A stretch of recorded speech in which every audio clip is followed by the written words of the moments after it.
Estamos aqui com... Aqui é o Tsosso,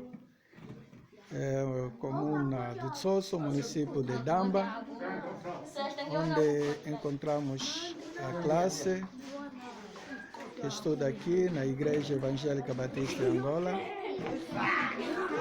Mas esse pertence... pertence